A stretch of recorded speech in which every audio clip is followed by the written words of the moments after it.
One-on-one, never lost. Went to the finals, never lost. You never got there. Who? You. I've been a one-on-one champ. Never lost one-on-one. All right. Turn me up, G.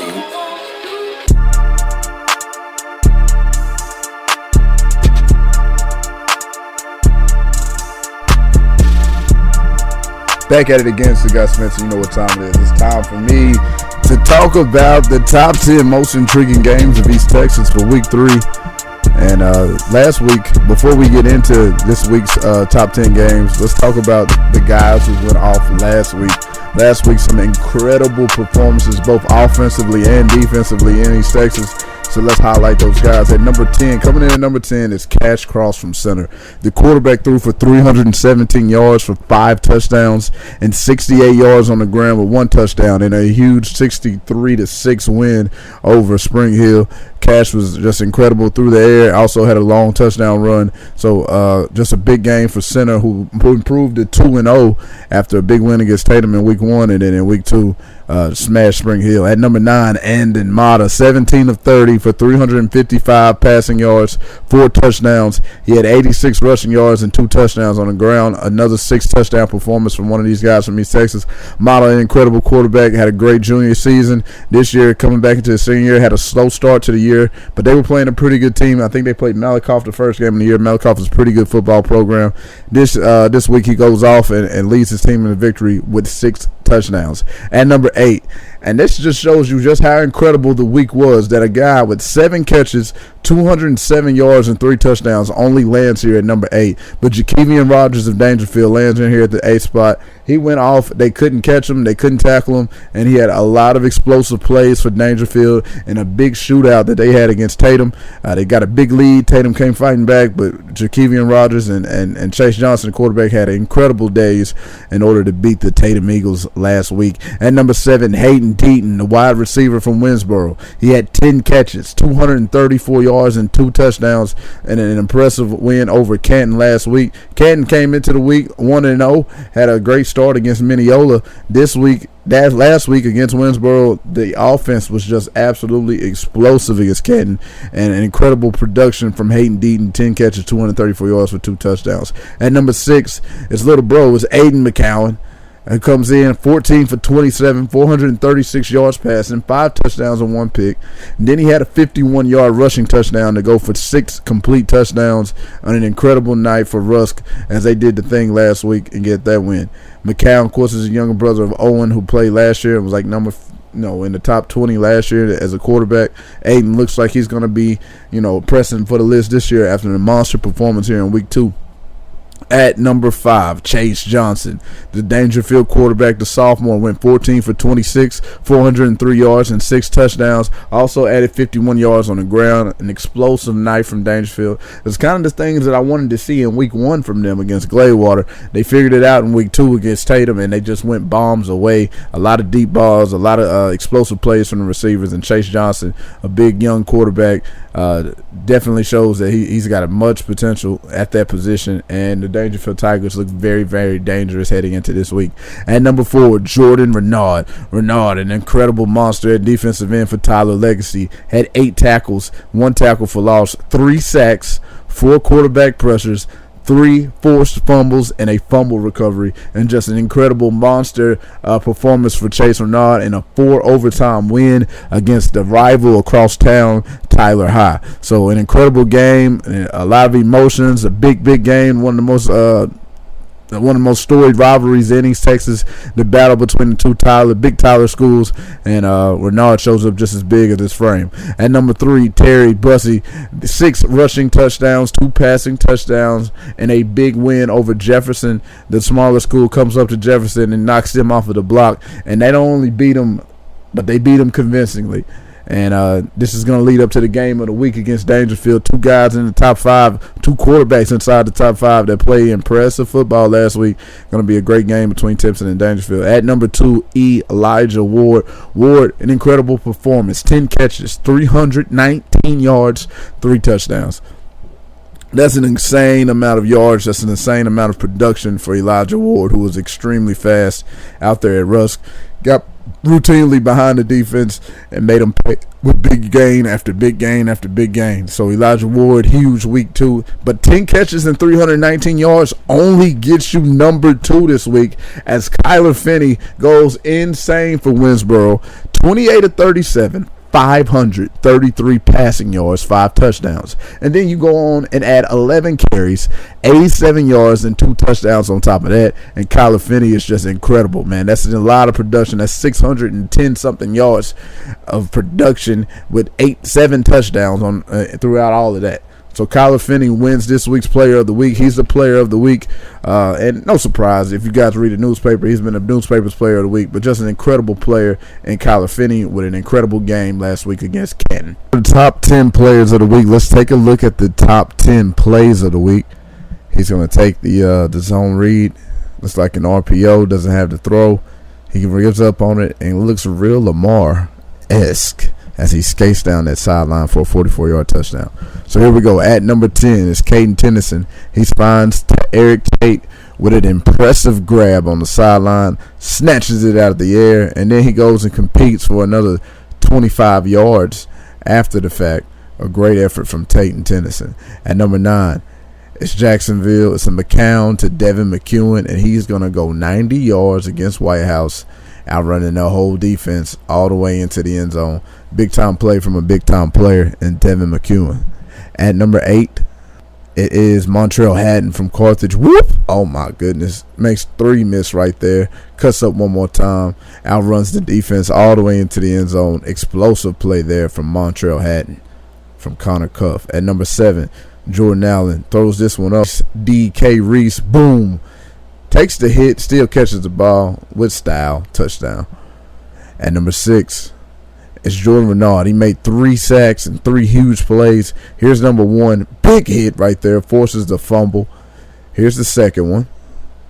He's lined up at the bottom of the field. Great pressure. Runs this guy down. Forced fumble. And here's the third one. Running this quarterback out of bounds. Playing all the way through the whistle. They're going to flag him for it, but I think this is an incredible effort. But they flag him for the face mask, but look at the effort to get over there. And then here's the last one. A forced fumble here on Derek McFall, lining up playing quarterback.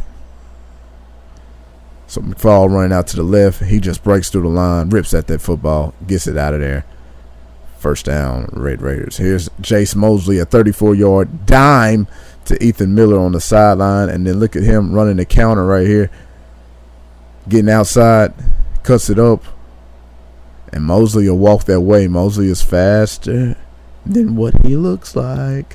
At number 4, Caden Tennyson. He's going to throw this one up to Rohan Fluell. And we call that on the top shelf. Good night. Great catch right there over Kilgore. And then here's Rohan Fluellen on a kickoff return. An 85-yard kickoff return against Kilgore last week.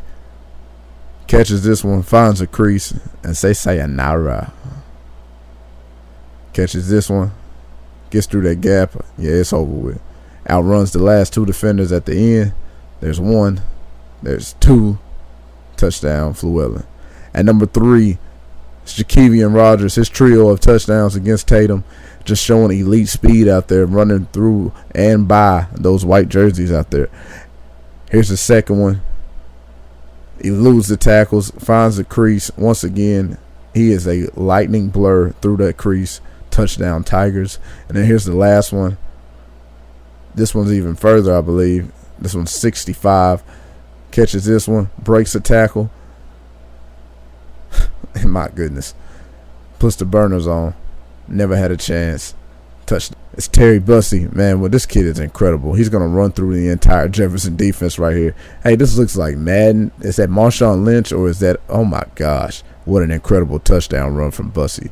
And at number 1, it's a trio Jacoby Robinson plays in the loss against Hallsville, starting with this absolute dime in the back of the end zone. You got to look at that one again.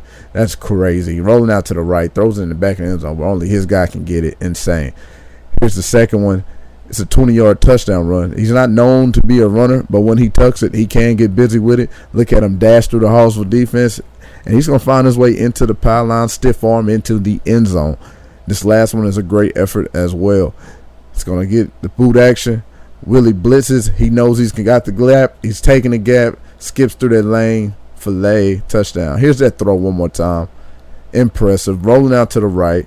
Under pressure. Throws it in the back of the end zone where only his guy can get it. Mercy me. That's a throw there from Jacoby Robinson. All right, so let's get into the top 10 most intriguing games of East Texas this week. At number 10, Tatum versus Pittsburgh. 2 0-2 teams. Two teams that are physical, but two different complete routes, and it's going to be a very intriguing football game, even though they're both 0-2. Tatum came out slow against Dangerfield, but they got hot there in the third and fourth quarter and put up a lot of points in a thrilling comeback attempt. So they got a little momentum coming off of that.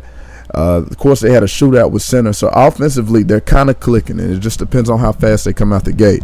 Pittsburgh is coming off a loss against Carthage, and so Carthage is a buzzsaw and could give almost anybody problems. And so that's not really nothing you hang your head to from losing big to Carthage. And so they're going to be hungry trying to come out for a win. And which one of these teams is going to start the year at 0-3? And I think that's a lot to play for, and I think the kids are going to come out hot. I think it's an intriguing game. At number 9, Mount Pleasant versus LE. Now, Mount Pleasant is 1-1 facing the 2-0 LE, the bigger school. Interested to see how this matchup plays out. LE has hitters everywhere.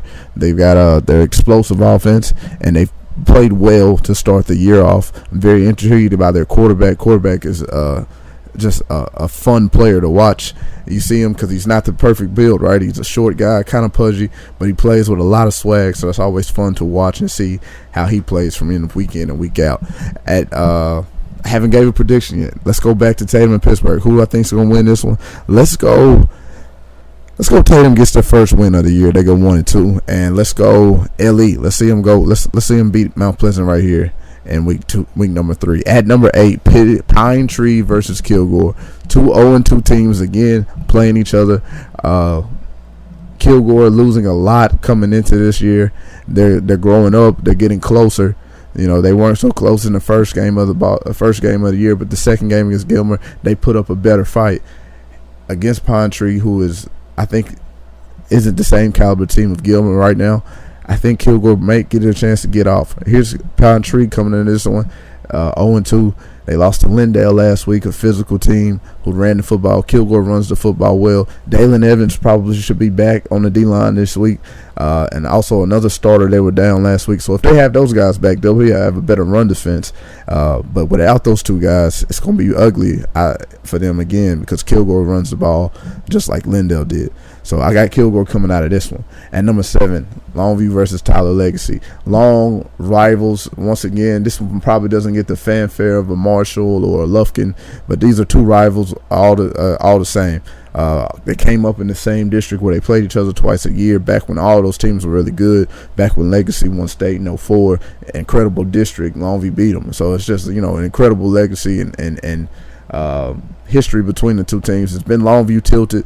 Y'all know who I rock with in the affiliation, so I won't make any suggestions or predictions. But yeah, the number 7 game this week is Longview versus Tyler Legacy. At number 6, West Rusk versus Mineola. Okay, 2 1-1 teams. West Rusk had a loss against Malakoff, but they picked up the sticks and they brought the offense. Andy Mata played huge last week in his game, over 300 yards and big touchdown numbers. Mineola, Dawson Pendergrass, they picked it up last week. He went 18 carries, 233 yards, and had a score as well. So a big game for Dawson Pendergrass last week. It's a battle of stars. Give me Andy Mata. Give me the quarterback this week. I like West Rusk over Mineola. At number 5, Marshall versus Henderson. This is a big game because Henderson does have the talent out wide with their quarterback to make it interesting. I think Marshall should win this game, and I think Marshall will win this game. I think they're physical. I think they're a lot better than what the score showed last week. And Marshall, I think they're a more physical team, and I believe they're going to wear on Henderson. I think Henderson struggles to stop the run, and I think Marshall does that with 2 of the better fine backs in this Texas, with J.Q. Davis and Bird Robinson. So give me Marshall. At number 4, Hallsville versus Sulphur Springs. So 2 teams that come in with 2 wins. Hallsville has been impressive on offense all year. Jason Mosley has played like a big-time player, like a potential top 100 guy the first 2 weeks of the season. He's got it rolling with Ethan Miller, they've had a great connection over the first 2 weeks, and he's used his legs well too. Sulphur Springs, don't know too much about them, but I know they're undefeated coming into this game, traditionally tough on defense, a physical team. I think I like Hallsville. I think they're the hot team coming in this game. Wouldn't be surprised if Sulphur Springs comes out, but I just know more about Hallsville, so I'm rolling with the Bobcats. At number 3, Rusk versus Athens. 2-2-0 teams coming into this week. Rusk is, how are they not intriguing? They went off last week. The quarterback goes for over 400 yards, and then you've got the receiver in Elijah Ward that goes over for 320. So yeah, they're very intriguing. And then Athens is 2-0 too. So this is a really good football game on paper, and I'm interested to see what happens. Kind of like Hallsville, I know more about Rusk. I know more about the explosive offense. So I'm going to roll with Rusk in this game as well. Number 2, Lindale versus Van. And this is intriguing because these are two like teams. They're built the same. They're similar styles. They play physical defense. They're physical on the offensive side of the ball. They've got great offensive linemen in Lindale. They've got great offensive linemen in Van. Two new offenses, both of them replacing all the world quarterbacks, and Sam Peterson, respectively, for Lindale, and then Jackson Rainey, respectively, for Van. So two similar stories, two teams that are going to play some tough, disciplined football. I like the Van Vandals coming out of this game. They're at home, and I think it's going to be an advantage over Lindale. I'm very interested to see what happens in this matchup.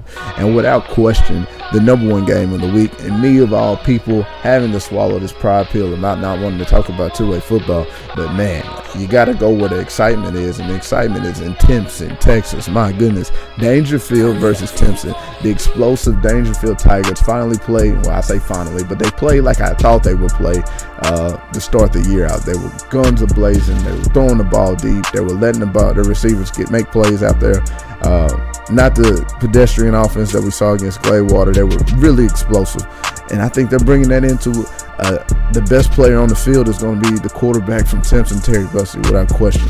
He's got some hitters with him that also can play, but it's going to be about the quarterback. And I kind of like Timpson. I kind of like Timpson coming in this one.